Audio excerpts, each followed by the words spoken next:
isso aí. Em carne e osso. Muito mais carne do que osso, diga-se de passagem. Você, Cuca, volte imediatamente pro sítio do Pica-Pau Amarelo. Russo, a casa caiu. A polícia já descobriu todos os podres do meu passado. Então, descobriram que você é chefe da quadrilha. Pior, descobriram que eu já fui casada com Alexandre Frota. É toda sua, Morena. Você não vale nada. Você é uma troca de pessoa. É? O Mico lavou e chucota nova. Se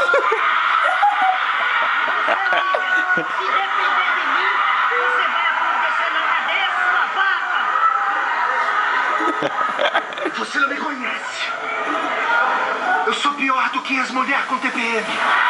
Sou pior que o time do Filipão. Eu sou mais chato e mais desagradável que os capítulos dessa novela.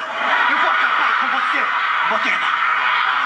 Você vai apodrecer na cadeia, sua vaca. Para! Eu não sou uma dançarina. Eu sou uma polícia.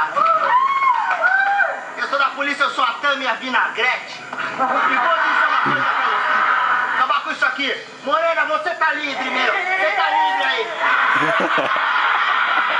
Você também tá liberado, Russo. Tá liberado. E agora é o seguinte.